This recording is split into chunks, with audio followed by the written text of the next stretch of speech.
श्री राग महला पहला।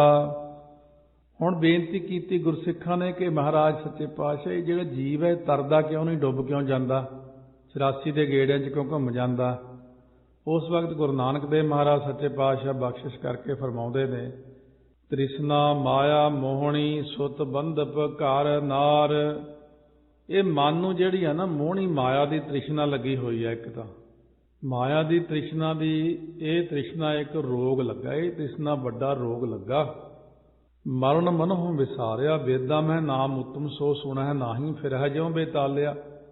ਕਹਿ ਨਾਨਕ ਜਿਨ ਸੱਚ ਤਜਿਆ ਕੂੜੇ ਲਾਗੇ ਤਿਨੀ ਜਨਮ ਜੂਐ ਹਾਰਿਆ। ਇੱਕ ਤਾਂ ਮਨ ਨੂੰ ਮੋਹਣੀ ਮਾਇਆ ਦੀ ਤ੍ਰਿਸ਼ਨਾ ਲੱਗੀ ਹੋਈ ਹੈ ਅਤੇ ਮਮਤਾ ਕਰਕੇ ਕਹਿੰਦਾ ਕਿ ਇਹ ਮੇਰਾ ਪੁੱਤਰ ਹੈ, ਮੇਰੇ ਸੰਬੰਧੀ ਨੇ, ਮੇਰਾ ਘਰ ਹੈ, ਇਹ ਮੇਰੀ ਇਸਤਰੀ ਹੈ।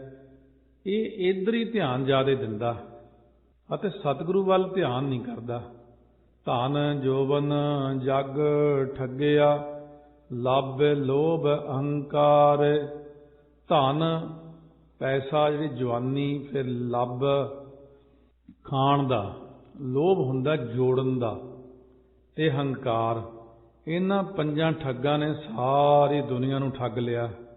ਮੋਹ ਠਗੌਲੀ ਹਉ ਮੋਈ ਸਾ ਵਰਤੈ ਸੰਸਾਰ। ਮੋਹ ਰੂਪ ਠੱਗ ਬੂਟੀ ਅਤੇ ਹੰਗਤਾ ਕਰਕੇ ਪਿੱਛੇ ਸਾਰੀ ਦੁਨੀਆ ਮਰੀ ਸੀ। ਉਹੀ ਮੋਹ ਰੂਪ ਠਗੌਲੀ ਠੱਗ ਬੂਟੀ ਤੇ ਹੰਗਤਾ ਕਰਕੇ ਹੁਣ ਸਾਰੀ ਦੁਨੀਆ ਵਿੱਚ ਇਹ ਚੀਜ਼ਾਂ ਵਰਤਦੀਆਂ ਤੇ ਦੁਨੀਆ ਹੁਣ ਵੀ ਮਰ ਰਹੀ ਹੈ ਉਹਦੇ ਕਰਕੇ ਹੀ। ਮੇਰੇ ਪ੍ਰੀਤਮਾ ਮੈਂ ਤੁਝ ਬਿਨ ਅਵਰ ਨਾ ਕੋਏ। ਕਹਿੰਦੇ ਇਉਂ ਬੇਨਤੀ ਕਰੋ ਮਹਾਰਾਜ ਦੇ ਅੱਗੇ, ਪਰਮਾਤਮਾ ਦੇ ਅੱਗੇ, ਹੇ ਮੇਰੇ ਪ੍ਰੀਤਮ ਪਰਮਾਤਮ ਵਾਹਿਗੁਰੂ, ਇਹਨਾਂ ਠੱਗਾਂ ਤੋਂ ਬਚਾਉਣ ਵਾਲਾ ਆਪ ਜੀ ਤੋਂ ਬਿਨਾਂ ਮੇਰਾ ਹੋਰ ਕੋਈ ਸਹਾਇਕ ਨਹੀਂ। ਕਹਿੰਦੇ ਇੰਨੀ ਠੱਗੀ ਜੱਗ ਠੱਗਿਆ।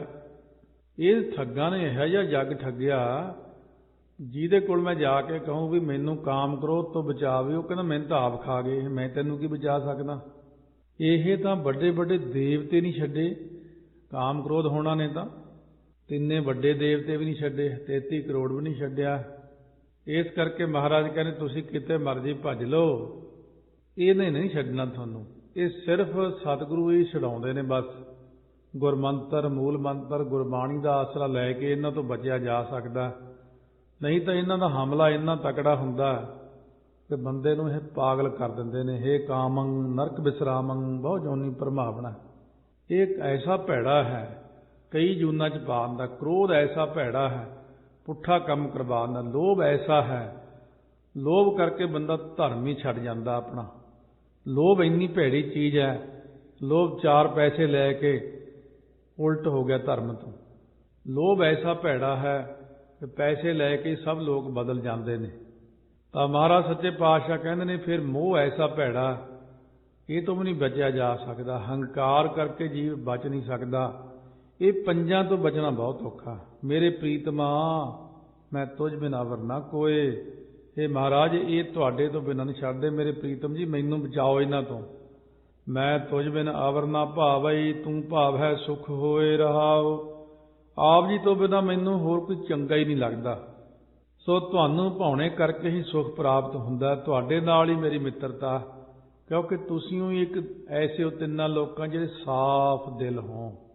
ਸਤਿਗੁਰੂ ਨੂੰ ਕੋਈ ਸਾਡੇ ਤੋਂ ਤਮਾ ਇੱਛਾ ਕੁਛ ਨਹੀਂ ਹੁੰਦਾ। ਕਿਸੇ ਨੂੰ ਹੋਊਗਾ ਦੇਵੀ ਦੇਵਤੇ ਨੂੰ ਕਿ ਮੈਨੂੰ ਇਹ ਮੱਥਾ ਟੇਕੇ, ਮੈਨੂੰ ਇਹ ਭੇਟਾ ਲਿਆ ਕੇ ਦੇਵੇ, ਮੈਨੂੰ ਆਹ ਕਰੇ, ਪਰ ਤੁਹਾਨੂੰ ਤਾਂ ਸਾਡੇ ਤੋਂ ਕੋਈ ਵੀ ਨਹੀਂ ਹੈ ਇੱਛਾ। ਤੁਸੀਂ ਕਹਿੰਦੇ ਵਾ ਪ੍ਰੇਮ ਕਰ ਬਸ। ਤੂੰ ਵੀ ਗੁਰਸਿੱਖ ਮੇਰੇ ਨਾਲ ਮਿਲਣਾ, ਸ਼ੁੱਧ ਮਨ ਹੋ ਕੇ, ਸਾਫ਼ ਮਨ ਹੋ ਕੇ, ਨਿਸ਼ਕਾਮ ਹੋ ਕੇ ਆ। ਇਹ ਨਾ ਹੋਵੇ ਕਿ ਪਦਾਰਥ ਲੈਣ ਵਾਸਤੇ ਤੂੰ ਆਵੇਂ, ਉਦੋਂ ਤੱਕ ਤਾਂ ਹੋਰ ਹੋਵੇਂ, ਜਦੋਂ ਪਦਾਰਥ ਮਿਲ ਗਏ ਉਦੋਂ ਹੋਰ ਹੋ ਜਾਵੇਂ। ਇਹ ਚੀਜ਼ ਵੀ ਨਹੀਂ ਸਤਿਗੁਰਾਂ ਨੂੰ ਭਾਉਂਦੀ। ਸਤਿਗੁਰੂ ਕਹਿੰਦੇ ਇੱਕ ਮਨ ਹੋ ਕੇ ਆ, ਪਦਾਰਥ ਨਾਲ ਪ੍ਰੇਮ ਨਾ ਕਰੀ, ਮੇਰੇ ਨਾਲ ਪਿਆਰ ਕਰਕੇ ਮੇਰੇ ਕੋਲ ਆਈ ਕਿ ਮੇਰੇ ਸਤਿਗੁਰਾ ਮੈਂ ਤੁਝ ਬਿਨ ਅਵਰ ਨਾ ਕੋਏ। ਵਿਸ਼ਰਾਮ ਦੇ ਕੇ ਮਹਾਰਾਜ ਸੱਚੇ ਪਾਤਸ਼ਾਹ ਫਰਮਾਉਂਦੇ ਨੇ ਹੁਣ, ਨਾਮ ਸਾਲਾਹੀ ਰੰਗ ਸਿਉ ਗੁਰ ਕੈ ਸ਼ਬਦ ਸੰਤੋਖ। ਗੁਰਾਂ ਦੇ ਉਪਦੇਸ਼ ਦੁਆਰਾ ਸੰਤੋਖ ਧਾਰ ਕੇ ਨਾ ਰੰਗ ਸਿਉ ਪ੍ਰੇਮ ਨਾਲ ਮੈਂ ਨਾਮ ਨੂੰ ਜਪਦਾ। ਨਾਮ ਸਾਲਾਹੀ ਰੰਗ ਸਿਉ ਗੁਰ ਕੈ ਸ਼ਬਦ ਸੰਤੋਖ। ਉਪਦੇਸ਼ ਦੁਆਰਾ ਪਹਿਲਾਂ ਸੰਤੋਖ ਧਾਰ ਕੇ, ਕਿਉਂਕਿ ਤ੍ਰਿਸ਼ਨਾ ਨਹੀਂ ਮੁੱਕਦੀ, ਜਦੋਂ ਤੱਕ ਲੋਭ ਨਹੀਂ ਮੁੱਕਦਾ ਉਦੋਂ ਤੱਕ ਪ੍ਰੇਮ ਪੈਦਾ ਨਹੀਂ ਹੁੰਦਾ। ਪ੍ਰੇਮ ਨਾਲ ਕਹਿੰਦੇ ਨਾਮ ਨੂੰ ਜਪਦਾ ਮੈਂ। ਪ੍ਰੇਮ ਪੈਦਾ ਕਿਵੇਂ ਹੋਵੇ? ਗੁਰਾਂ 'ਚ ਕਹਿੰਦੇ ਝੂਠੀਆਂ ਚੀਜ਼ਾਂ ਵਿੱਚ ਜਿਹੜਾ ਪ੍ਰੇਮ ਲੱਗਿਆ, ਜਦੋਂ ਪਤਾ ਲੱਗ ਗਿਆ ਕਿ ਚੀਜ਼ਾਂ ਝੂਠੀਆਂ ਨੇ, ਫਿਰ ਸਤਿਗੁਰਾਂ ਵਿੱਚ ਆਪੇ ਪ੍ਰੇਮ ਬਣ ਜਾਂਦਾ। ਉਹ ਕਿਵੇਂ ਬਣਦਾ ਜੀ? ਵੈਰਾਗ ਕਿਵੇਂ ਆਵੇ ਸਾਨੂੰ? ਸਤਿਗੁਰੂ ਕਹਿੰਦੇ ਜਿੰਨੀਆਂ ਚੀਜ਼ਾਂ ਦੁਨੀਆਂ 'ਚ ਨਜ਼ਰ ਆਉਂਦੀਆਂ ਨੇ ਆਪਾਂ ਨੂੰ, ਜੋ ਦੀਸੈ ਸੋ ਚੱਲ ਸੀ, ਕੂੜਾ ਮੋਹ ਨਾ ਵੇਖ। ਕਹਿੰਦੇ ਮਨ ਨੂੰ ਇਸ ਤਰ੍ਹਾਂ ਸਮਝਾਉਂਦਾ ਕਿ ਜੋ ਕੁਝ ਦਿਸ ਰਿਹਾ ਸਭ ਕੁਝ ਚਲੇ ਜਾਣ ਵਾਲਾ ਹੈ। ਮੋਹ ਕਰਕੇ ਝੂਠੇ ਪਦਾਰਥਾਂ ਵੱਲ ਤੇ ਝੂਠੇ ਸੰਬੰਧੀਆਂ ਰਿਸ਼ਤੇਦਾਰਾਂ ਵੱਲ ਨਾ ਤੂੰ ਦੇਖ। ਇਹ ਤਾਂ ਸਿਰਫ ਦਿਖਾਵਾ ਮਾਤਰ ਹੀ ਹੈ ਸਾਰਾ ਕੁਝ। ਜਿਸ ਪ੍ਰਕਾਰ ਕਹਿੰਦੇ ਨੇ ਵਾਟ ਵਟਾਊ ਆਇਆ ਨਿਤ ਚੱਲਦਾ ਸਾਥ ਦੇਖ। ਜਿਵੇਂ ਰਸਤੇ ਦਾ ਵਟਾਊ ਜਿਹੜਾ ਰਾਹੀ ਹੈ, ਮੁਸਾਫਰ, ਰਾਤ ਨੂੰ ਕਿਸੇ ਸਰਾਂ ਦੇ ਵਿੱਚ ਆ ਕੇ ਠਹਿਰਦਾ, ਪਰ ਉਹ ਕਿਸੇ ਨਾਲ ਪ੍ਰੀਤੀ ਨਹੀਂ ਕਰਦਾ। ਜਦੋਂ ਦਿਨ ਚੜ੍ਹਦਾ ਤਾਂ ਉਹ ਮੁਸਾਫਰਾਂ ਦਾ ਸਾਥ ਜਿਹੜਾ ਹੈ, ਇਕੱਠ ਹੈ, ਉਹ ਚੱਲਦਾ ਹੀ ਚੰਗਾ, ਨਿਕਲ ਕੇ ਇਕੱਠੇ ਚੱਲ ਪੈਂਦੇ ਨੇ। ਉੱਥੇ ਉਹਨੇ ਕੀ ਪ੍ਰੀਤੀ ਕਰਨੀ ਹੈ? ਮਹਾਰਾਜ ਕਹਿੰਦੇ ਇਸੇ ਤਰ੍ਹਾਂ ਸਾਰੇ ਜੀਵ ਮੁਸਾਫਰਾਂ ਦੀ ਤਰ੍ਹਾਂ ਸੰਸਾਰ 'ਚ, ਸੰਸਾਰ ਰੂਪ ਸਰਾਂ ਦੇ ਵਿੱਚ ਅਵਸਥਾ ਰੂਪੀ ਰਾਤ ਕੱਟਣ ਵਾਸਤੇ ਆਉਂਦੇ ਨੇ। ਜਿਸ ਵੇਲੇ ਅਵਸਥਾ ਰੂਪੀ ਰਾਤ ਬਤੀਤ ਹੋਣ ਤੇ ਕਾਲ ਰੂਪ ਦਿਨ ਚੜ੍ਹ ਜਾਂਦਾ, ਉਮਰ ਨੂੰ ਅਵਸਥਾ ਕਹਿੰਦੇ ਆ। ਉਮਰ ਰੂਪੀ ਰਾਤ ਜਦੋਂ ਬਤੀਤ ਹੋ ਕੇ ਕਾਲ ਰੂਪੀ ਦਿਨ ਚੜ੍ਹਿਆ ਤਾਂ ਨਿੱਤੀ ਜੀਵਾਂ ਦਾ ਜਿਹੜਾ ਸਾਥ ਹੈ, ਸਮੁਦਾਇ ਰੋਜ਼ ਚੱਲਦਾ ਦੇਖੀਦਾ। ਨਿੱਤ ਕਿੰਨੇ ਲੱਖ ਜਾਂ ਕਿੰਨੇ ਕਰੋੜ ਬੰਦਾ ਦੁਨੀਆ 'ਚ ਚੜ੍ਹਾਈ ਕਰਦਾ ਤੇ ਕਿੰਨੇ ਹੀ ਕਰੋੜਾਂ ਜਨਮ ਲੈਂਦਾ। ਜਿਵੇਂ ਰਸਤੇ ਦਾ ਮੁਸਾਫਰ ਆਉਂਦਾ ਤੇ ਚਲਿਆ ਜਾਂਦਾ, ਕਹਿੰਦੇ ਇਸੇ ਤਰ੍ਹਾਂ ਤੂੰ ਵੀ ਭਾਈ ਆਪਣੇ ਧੀਆਂ ਪੁੱਤਰ ਇਸਤਰੀ ਆਦਿਕਾਂ ਨੂੰ ਚੱਲਦਾ ਵੇਖਣਾ ਕਰ। ਇਹ ਵੀ ਹੌਲੀ ਹੌਲੀ ਸਾਰੇ ਸਾਥ ਛੱਡ ਜਾਂਦੇ ਨੇ। ਸਰਾਂ ਹੈ ਦੁਨੀਆ, ਜਾਂ ਮਨ ਦੇ ਅੰਦਰ ਵਿਰਾਗ ਧਾਰ ਕੇ ਭਗਤੀ ਕਰਨੀ ਹੈ। ਆਖਣ ਅੱਖ ਹੈ ਕੇਤੜੇ ਗੁਰ ਬਿਨ ਬੂਝ ਨਾ ਹੋਏ। ਕਿੰਨੇ ਜਿਹੜੇ ਬੰਦੇ ਨੇ ਉਹ ਆਖਣ ਹੁੰਦਾ, ਵਖਿਆਣਾ ਪ੍ਰਸੰਗਾਂ ਨੂੰ ਮੂੰਹ ਨਾਲ ਕਥਨ ਕਰਦੇ ਨੇ, ਕਹਿੰਦੇ ਨੇ, ਪਰ ਸਤਿਗੁਰੂ ਤੋਂ ਬਿਨਾਂ ਜਿਹੜੀ ਹੈ ਉਹ ਸਮਝ ਨਹੀਂ ਪੈਂਦੀ ਬੰਦੇ ਨੂੰ। ਬੰਦੇ ਦੇ ਅੰਦਰ ਗਿਆਨ ਦੀ ਪ੍ਰਾਪਤੀ ਸਤਿਗੁਰੂ ਤੋਂ ਬਿਨਾਂ ਨਹੀਂ ਹੁੰਦੀ। ਨਾਮ ਵਡਾਈ ਜੇ ਮਿਲੈ ਸੱਚ ਰਪੈ ਪਤ ਹੋਏ। ਜੇ ਨਾਮ ਜਪਣੇ ਰੂਪ ਵਡਿਆਈ ਮਿਲ ਜਾਵੇ ਤਾਂ ਸੱਚ ਸਰੂਪ ਵਿੱਚ ਇਹ ਰੰਗਿਆ ਨਹੀਂ ਜਾਂਦਾ। ਤਾਂ ਮਹਾਰਾਜ ਸੱਚੇ ਪਾਤਸ਼ਾਹ ਕਹਿੰਦੇ ਜੇ ਨਾਮ ਜਪਣੇ ਰੂਪ ਵਡਿਆਈ ਮਿਲ ਜਾਵੇ, ਗੁਰੂ ਸਾਹਿਬ ਵੱਲੋਂ ਕਿਰਪਾ ਹੋ ਜਾਵੇ, ਤਾਂ ਸੱਚ ਸਰੂਪ ਦੇ ਵਿੱਚ ਫਿਰ ਰੰਗਿਆ ਜਾਂਦਾ। ਤਾਈਓ ਇਹਦੀ ਇੱਜ਼ਤ ਹੁੰਦੀ। ਫਿਰ ਜੇ ਜਦੋਂ ਤੱਕ ਗੁਰੂ ਵੱਲੋਂ ਨਾਮ ਦੀ ਦਾਤ ਨਹੀਂ ਮਿਲਦੀ, ਇੱਕ ਤਾਂ ਉਹਦੀ ਪੰਜਾਂ ਪਿਆਰਿਆਂ ਨੇ ਦਿੱਤਾ ਨਾਮ, ਉਹ ਤਾਂ ਨਾਮ ਬੀਜ ਰੂਪ ਹੈ, ਉਹਦਾ ਆਪਾਂ ਅਭਿਆਸ ਕਰੀ ਜਾਣਾ। ਜਦੋਂ ਫਿਰ ਸਤਿਗੁਰੂ ਵੱਲੋਂ ਪ੍ਰਕਾਸ਼ ਰੂਪ ਨਾਮ ਮਿਲਦਾ, ਕਿਣਕਾ ਮਿਲਦਾ, ਵਾਹਿਗੁਰੂ ਵਾਹਿਗੁਰੂ ਜਪਦਿਆਂ ਸਤਿਗੁਰੂ ਵਿਚੋਲੇ ਬਣ ਕੇ ਜਦੋਂ ਹਿਰਦੇ ਦੇ ਅੰਦਰ ਵਾਹਿਗੁਰੂ ਵਾਹਿਗੁਰੂ ਨੂੰ ਸਾਖਿਆਤ ਕਰ ਦਿੰਦੇ ਨੇ। ਵਾਹਿਗੁਰੂ ਦਾ ਦੂਸਰਾ ਰੂਪ ਕੀ ਹੈ? ਇੱਕ ਤਾਂ ਅੱਖਰੀ ਨਾਮ, ਅੱਖਰੀ ਸਾਲਾਹ, ਅੱਖਰੀ ਗਿਆਨ ਗੀਤ ਗੁਣ ਗਾਹ। ਇੱਕ ਰੂਪ ਹੈ ਉਹਦਾ ਪ੍ਰਕਾਸ਼। ਸਤਿਗੁਰੂ ਜੀ ਜਦੋਂ ਆਪ ਫਿਰ ਬਖਸ਼ਿਸ਼ ਕਰਦੇ ਨੇ, ਪੰਜ ਪਿਆਰੇ ਤਾਂ ਅੱਖਰੀ ਦਿੰਦੇ ਨੇ, ਵਾਹਿਗੁਰੂ ਮੂਲ ਮੰਤਰ। ਸਤਿਗੁਰੂ ਜੀ ਫਿਰ ਪ੍ਰਕਾਸ਼ ਵਿੱਚ ਦੂਸਰਾ ਰੂਪ ਦਿੰਦੇ ਨੇ, ਉਹਨੂੰ ਪ੍ਰਕਾਸ਼ ਹੋ ਜਾਂਦਾ ਜਦੋਂ ਹਿਰਦੇ 'ਚ। ਉਸ ਵਕਤ ਇਹ ਬੰਦਾ ਰੰਗਿਆ ਜਾਂਦਾ ਨਾਮ ਦੇ ਰੰਗ ਵਿੱਚ। ਜੋ ਤੁਧ ਭਾਵ ਹੈ ਸੇ ਭਲੇ, ਖੋਟਾ ਖਰਾ ਨਾ ਕੋਏ। ਇਹ ਮਹਾਰਾਜ ਜੋ ਆਪ ਜੀ ਨੂੰ ਭਾਉਂਦੇ ਨੇ ਉਹੀ ਚੰਗੇ ਨੇ। ਆਪ ਜੀ ਦੇ ਦਰਬਾਰ ਵਿੱਚ ਖੋਟਿਆਂ ਖਰਿਆਂ ਦੀ ਕੋਈ ਵਿਚਾਰ ਨਹੀਂ ਕਿ ਖਰੇ ਨੂੰ ਤਾਰਨਾ ਜਾਂ ਬਈ ਖੋਟੇ ਨੂੰ ਤਾਰਨਾ। ਜਿਵੇਂ ਅਜਾਮਲ ਪਾਪੀ ਸੀ, ਖੋਟਾ ਹੀ ਸੀ, ਪਰ ਦੇਖੋ ਤਾਰ ਹੀ ਦਿੱਤਾ ਉਹਨੂੰ। ਜਿਵੇਂ ਗਨਕਾ ਨੂੰ ਤਾਰ ਹੀ ਦਿੱਤਾ। ਹੋਰ ਕਈ ਜਿਹੜੇ ਨੇ ਉਹ ਸਾਰੇ ਤਾਰ ਹੀ ਦਿੱਤੇ ਨੇ। ਜਿਹੜੇ ਅੱਜ ਤੁਹਾਨੂੰ ਚੰਗੇ ਲੱਗਦੇ ਨੇ ਉਹਨਾਂ ਦੀ ਦ੍ਰਿਸ਼ਟੀ 'ਚ ਖੋਟਾ ਖਰਾ ਕੋਈ ਵੀ ਨਹੀਂ ਹੁੰਦਾ। ਹੋਰ ਜਿਹੜੇ ਸੱਚੇ ਪਾਤਸ਼ਾਹ ਦੁਨੀਆ ਦੇ ਲੋਕ ਕਹਿੰਦੇ ਫਲਾਨਾ ਬੰਦਾ ਬੜਾ ਖੋਟਾ ਭੈੜਾ, ਪਰ ਆਪ ਨੇ ਤਾਰ ਹੀ ਦਿੱਤੇ। ਜਦੋਂ ਤੁਹਾਡੀ ਕਿਰਪਾ ਦ੍ਰਿਸ਼ਟੀ ਹੁੰਦੀ ਹੈ ਫਿਰ ਤੁਸੀਂ ਜੀਵ ਨੂੰ ਕਿਰਪਾ ਕਰਕੇ ਤਾਰ ਹੀ ਦਿੰਦੇ ਹੋ, ਕਿਉਂਕਿ ਤੁਸੀਂ ਤਾਰਨਾ ਹੈ ਬਸ। ਗੁਰ ਸਰਨਾਈ ਛੁੱਟੀ ਹੈ ਮਨ ਮੁਖ ਖੋਟੀ ਰਾਸ। ਸਤਿਗੁਰੂ ਦੀ ਸ਼ਰਨ ਗ੍ਰਹਿਣ ਕਰਨ ਨਾਲ ਛੁਟਕਾਰਾ ਹੁੰਦਾ ਹਰੇਕ ਬੰਦੇ ਦਾ। ਪਰ ਮਨਮੁਖਾਂ ਦੇ ਜਿਹੜੇ ਕੋਲ ਖੋਟੀ ਰਾਸ ਹੈ ਨਾ, ਨਿਸ਼ਰਦਕ ਪੁਣਾ, ਇਹਦੇ ਕਰਕੇ ਉਹ ਸ਼ਰਨ ਵਿੱਚ ਨਹੀਂ ਆਉਂਦੇ। ਇੱਕ ਤਾਂ ਜਿਹੜੀ ਅੱਜ ਕੱਲ੍ਹ ਦੇ ਜੀਵਾਂ 'ਚ ਜ਼ਿਆਦਾ ਚੀਜ਼ ਹੈ ਨਿਸ਼ਰਦਕ ਪੁਣਾ, ਨਾਸਤਿਕਤਾ। ਇੱਕ ਵੱਡੀ ਬਿਮਾਰੀ ਹਉਮੈ ਦੀ, ਹਉਮੈ ਦੀਰਘ ਰੋਗ ਹੈ, ਦਾਰੂ ਪੀ ਇਸ ਮਾਹਿ। ਆਪਾਂ ਹਰੇਕ ਨੂੰ ਕਹਿੰਦੇ ਵੀ ਇਹਨੂੰ ਬੜਾ ਹੰਕਾਰ ਹੈ, ਉਹਨੂੰ ਬੜਾ ਹੰਕਾਰ ਹੈ, ਪਰ ਆਪਣਾ ਦੇਖਿਆ ਹੀ ਨਹੀਂ। ਇਹ ਕਹੋ ਵੀ ਮੈਨੂੰ ਬੜਾ ਹੰਕਾਰ ਹੈ, ਇਹ ਮਹਾਰਾਜ ਮੇਰਾ ਹੰਕਾਰ ਦੂਰ ਕਰੋ। ਆਪੋ ਆਪਣੀ ਜ਼ਿੰਮੇਵਾਰੀ ਲਓ। ਜੇ ਸਿੱਖ ਆਪੋ ਆਪਣੀ ਜ਼ਿੰਮੇਵਾਰੀ ਲੈਣ, ਆਪਣਾ ਆਪਣਾ ਹੰਕਾਰ ਆਪਾਂ ਸਾਰੇ ਜਾਣੇ, ਜਿਵੇਂ ਆਪਣਾ ਘਰ ਸਾਫ਼ ਕਰਦੇ ਹਾਂ, ਆਪ ਕਰਦੇ ਹਾਂ, ਇਸ਼ਨਾਨ ਕਰਦੇ ਹਾਂ, ਪਿੰਡੇ ਨੂੰ ਸਾਫ਼ ਕਰਦੇ ਹਾਂ। ਇਸੇ ਪ੍ਰਕਾਰ ਮਹਾਰਾਜ ਕਹਿੰਦੇ ਨੇ ਮਨ ਦੇ ਅੰਦਰੋਂ ਹੰਕਾਰ ਨੂੰ ਵੀ ਦੂਰ ਕਰੋ, ਆਪ ਸਾਫ਼ ਕਰੋ ਇਹਨੂੰ, ਹੰਕਾਰ ਨੂੰ ਨਿਮਰਤਾ ਵਿੱਚ ਆ ਕੇ। ਇਹੀ ਚੀਜ਼ ਵੱਡੀ ਹੁੰਦੀ ਹੈ। ਇਹ ਹਉਮੈ ਹੀ ਜੀਵ ਨੂੰ ਖਤਮ ਕਰ ਦਿੰਦੀ। ਤਾਂ ਸਤਿਗੁਰੂ ਕਹਿੰਦੇ ਨੇ ਅਸਤ ਧਾਤ ਪਾਤਸ਼ਾਹ ਕੀ ਘੜੀਐ ਸ਼ਬਦ ਵਿਗਾਸ। ਜਿਸ ਵੇਲੇ ਬਾਦਸ਼ਾਹ ਜਿਹੜਾ ਸ਼ਬਦ ਵਿਗਾਸ ਤੋਂ ਭਾਵ ਹੁਕਮ ਉਚਾਰਦਾ, ਉਸ ਵੇਲੇ ਬਾਦਸ਼ਾਹ ਦੀ ਟਕਸਾਲ ਵਿੱਚ ਲੋਹਾ, ਸਿੱਕਾ, ਸੋਨਾ, ਚਾਂਦੀ, ਤਾਂਬਾ, ਕਲੀ, ਪਿੱਤਲ, ਜਿਸਤ, ਇਹਨਾਂ 8 ਧਾਤਾਂ ਦੇ ਸ਼ਸਤਰ ਘੜੇ ਜਾਂਦੇ ਨੇ, ਸਿੱਕੇ ਬਣਾਏ ਜਾਂਦੇ ਨੇ। ਆਪੇ ਪਰਖੇ ਪਾਰਖੂ ਪਵੈ ਖਜ਼ਾਨੈ ਰਾਸ। ਫਿਰ ਆਪ ਹੀ ਪਾਰਖੂ ਆ ਕੇ ਉਹਨਾਂ ਸ਼ਸਤਰਾਂ ਨੂੰ ਪਰਖਦਾ। ਜੋ ਸ਼ਸਤਰ ਠੀਕ ਬਣੇ ਹੁੰਦੇ ਨੇ ਉਹ ਖਜ਼ਾਨੇ 'ਚ ਪਾ ਲੈਂਦੇ, ਇਹ ਵਧੀਆ ਬਣਿਆ। ਇਸੇ ਤਰ੍ਹਾਂ ਹੀ ਜਿਸ ਵੇਲੇ ਪ੍ਰਮਾਤਮਾ ਸ਼ਬਦ ਨੂੰ ਵਿਗਾਸ ਤੋਂ ਭਾਵ ਉਚਾਰਦਾ ਹੈ, ਏਕੋ ਹੰਗ ਬਹੁ ਸਿਆਮ ਪਰਜਾਏ, ਤਾਂ ਪਾਤਸ਼ਾਹ ਪ੍ਰਮਾਤਮਾ ਦੀ ਸੰਸਾਰ ਜਿਹੜੀ ਨਾ ਟਕਸਾਲ, ਇਹਦੇ ਵਿੱਚ ਰਕਤ, ਰੋਮ, ਨਾੜੀ, ਤਵਚਾ, ਅਸਤ, ਮਿੱਝ, ਬੀਰਜ, ਚਰਬੀ, ਇਹ 8 ਧਾਤਾਂ ਨਾਲ ਫਿਰ ਕੀ ਹੁੰਦਾ? ਫਿਰ ਅੱਗੇ 5 ਤੱਤ, 3 ਗੁਣ, ਇਹਨਾਂ 8 ਧਾਤਾਂ ਦੇ ਸਰੀਰ ਘੜੇ ਜਾਂਦੇ ਨੇ। ਜਦੋਂ ਸਰੀਰ ਬਣ ਜਾਂਦੇ ਨੇ ਸਾਡੇ, ਆਪ ਹੀ ਫਿਰ ਪਾਰਖੂ ਗੁਰੂ ਸਾਹਿਬ ਜੀ ਉਹਨਾਂ ਸਰੀਰਾਂ ਨੂੰ ਪਰਖਦੇ ਨੇ। ਜਿਹੜੇ ਸਰੀਰ ਸੇਵਾ, ਟਹਿਲ, ਨਾਮ ਸਿਮਰਨ ਕਰਕੇ ਰਾਸ ਹੋ ਜਾਂਦੇ ਨੇ, ਸੱਚੇ ਹੁੰਦੇ ਨੇ, ਉਹ ਸਰੂਪ ਰੂਪ ਖਜ਼ਾਨੇ 'ਚ ਸਤਿਗੁਰੂ ਪ੍ਰਵਾਨ ਕਰ ਲੈਂਦੇ ਨੇ। ਅਸ਼ਟ ਧਾਤ ਪਾਤਸ਼ਾਹ ਕੀ ਘੜੀਆ ਸ਼ਬਦ ਵਿਗਾਸ। ਪਾਤਸ਼ਾਹ ਜੋ ਪਰਮੇਸ਼ਰ ਦੀ ਟਕਸਾਲ ਸਤਸੰਗਤ ਹੈ ਨਾ, ਉਹਦੇ ਵਿੱਚ ਜਦੋਂ ਸਤਿਗੁਰੂ ਦੀ ਕਿਰਪਾ ਹੁੰਦੀ ਹੈ, ਗੁਰਾਂ ਨੇ ਸ਼ਬਦ ਵਿਗਾਸ ਜਿਹੜਾ ਉਪਦੇਸ਼ ਉਚਾਰਿਆ ਤਾਂ ਸੰਗਤ ਨੂੰ, ਤਾਂ ਫਿਰ ਵਿਰਾਗ, ਵਿਵੇਕ, ਖੜਸੰਮਤੀ, ਮੋਖ ਇੱਛਾ, ਇਹ 4 ਸਾਧਨ ਤੇ 3 ਸ਼ਰਵਣ, ਮੰਨਨ, ਅਧਿਆਸਣ ਅਤੇ ਤਤਵੰ ਦਾ ਸੋਧਨ, ਇਹ ਸਾਧਨਾ ਰੂਪ 8 ਧਾਤਾਂ ਘੜੀਆਂ ਗਈਆਂ। ਆਪੇ ਪਰਖੇ ਪਾਰਖੂ ਪਵੈ ਖਜ਼ਾਨੈ ਰਾਸ। ਆਪ ਹੀ ਪਾਰਖੂ ਗੁਰੂ ਸਾਹਿਬ ਪਰਖਦੇ ਨੇ। ਜਿਹੜੇ ਜਿਗਿਆਸੂ ਸਾਧਨਾ ਕਰਨ ਦੇ ਵਿੱਚ ਰਾਸ ਹੋ ਗਏ ਨੇ, ਸੱਚੇ ਤੇ ਪਰਪੱਕ ਹੋ ਗਏ ਨੇ, ਉਹ ਸਰੂਪ ਰੂਪ ਖਜ਼ਾਨੇ 'ਚ ਮਹਾਰਾਜ ਉਹਨਾਂ ਨੂੰ ਪਾ ਲੈਂਦੇ ਨੇ।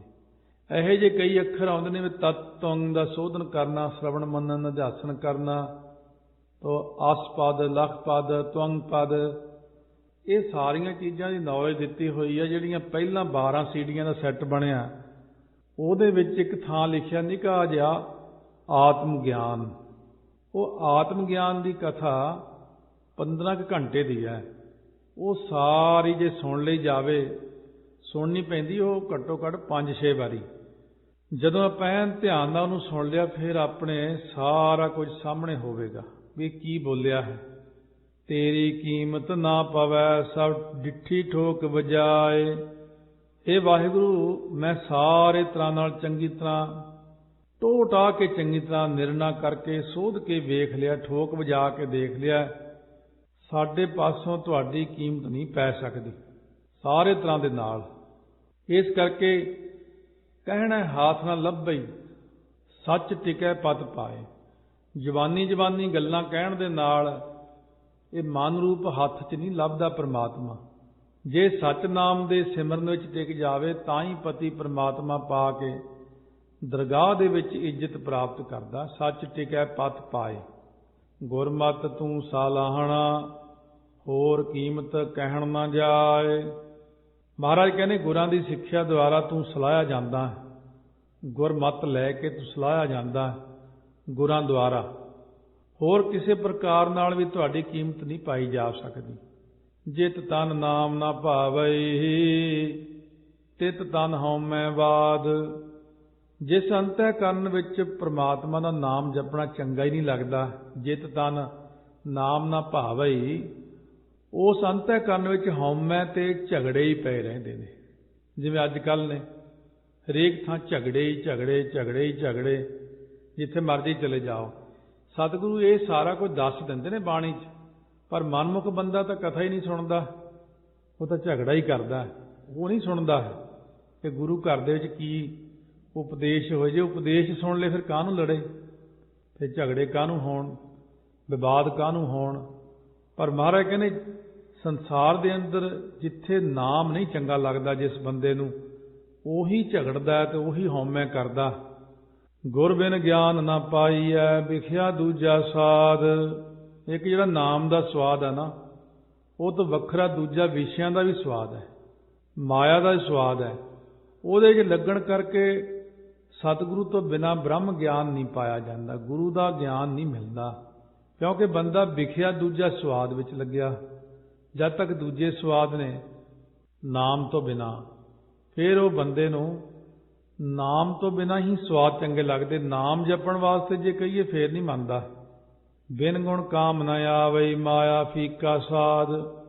शुभ गुणा तो बिना, वाहिगुरु के जस रूप गुण उचारण तो बिना होर तक कुछ भी जीव के काम नहीं ना आउंदा, क्योंकि माया का सारा स्वाद फिक्का ही फिक्का है। लिखिया बन फीका त्याग री सखिए, नाम महारस पीओ। आसा अंदर जम्मिया, आसा रस कस खाए। ये जीव आसा दे अंदर ही जमदा है, आसा करके ही रसां कसां नूं खांदा ते कसीस देण वाले रसां नूं खांदा है। आसा बंद चलाईऐ, मुहे मोह चोटा खाए। आसा करके ही तो बन के परलोक वाले रस्ते तुरया जाता है। उत्थे मूँह ही मूँह के उत्ते सट्टां खांदा जाके, मूँह के उत्ते ही पैंदियां बहुत ज़्यादा। की बोलदा सी, बहुत कुटदे ने इस गल्लों नाम नहीं जपिया इस जुबान के नाल। अवगण बद्धा मारीऐ, छूटै गुरमत नाए। कहने अवगणा विच बन्ना होण करके बहुत मार खांदा, फिर बचदा किवें? कौन कौन बचे? कहने गुर सिक्ख्या द्वारा जिन्हां ने नाम जपिया उही मार तो बचदा, अगे अगली भी मार झलनी पैंदी जाके परलोक विच। सर्बे थाई एक तू, ज्यों भावै त्यों राख। हे वाहिगुरू जी, तुसीं सारियां जगह दे उत्ते हो, हाजर नाजर हो, व्यापक हो। ये भी महसूस करना पैंदा। ये भी मन दे अंदर आपां नूं हमेशा विचार रखनी चाहिए कि सर्व व्यापक परमात्मा है। समुंदर दीयां मच्छियां हाँ असीं, ਉਹਦੇ ਵਿੱਚ ही रहन वाले हाँ। तू दरियाओ दाना बीना, मैं मछली कैसे अंत लहा। तू दरियाओ सब तुझ ही माहि, तुझ बिन दूजा कोई ना है। विजोग मिल विछड़िया संजोगी मेल, जिस नो तू जान आए सोई जन जानै। हर गुण सद ही आख बखाणै, जिन हर सेविया तिन सुख पाया। सहजे ही हर नाम समाया। इस करके महाराज सच्चे पातशाह कहते ने, जिवें जान तिवें रख लै बस। सर्बे थाई एक तू, ज्यों भावै त्यों राख। गुरमत साचा मन वसै, नाम भलो पत साख। सारियां तो जिहड़ा चंगा ना सच्चा नाम, जे गुरां दी गुरमत लै लईए, सिक्ख्या लै लईए, सिक्ख्या करके नाम मन च वस जाता है, तो ये लोक विच जिहड़ी इज्जत ते परलोक विच साख हुंदी उगाही नाम दी। उत्थे परलोक विच साडी गवाही देण वाला कोई नहीं हुंदा, उत्थे परलोक विच नाम अपनी गवाही दिंदा। इहने जी मैनूं बहुत जपिया, ये नाम बहुत जपिया, इहने परमात्मा प्रसन्न होए। नाम साडा उत्थे गवाह है, होर तां कोई चीज़ उत्थे नाल ही नहीं जांदी। जिह मात पिता सुत मीत ना भाई, मन उहा नाम तेरा संग सहाई। हਉ मैं रोग गवाई है, शब्द सच्चा सच भाख। सच्चे गुरां दे उपदेश द्वारा सच्चे नाम नूं जदों आपां भाखदे हैं, भाख्या भाव अपार उचारण करते हैं, तो उस वक्त हौमै रूप रोग नूं गवाउणा करते हैं। जदों मंत्र वाहिगुरू वाहिगुरू वाहिगुरू गुरमंत्र का अभ्यास करी जाने, एक मिक हो जाने हैं, हौली हौली हौमै का अभाव होण लग जाता। जिवें जिवें हुण सूरज ने चढ़ी जाना, तिवें तिवें हौली हौली हनेरा दौड़दा जाना।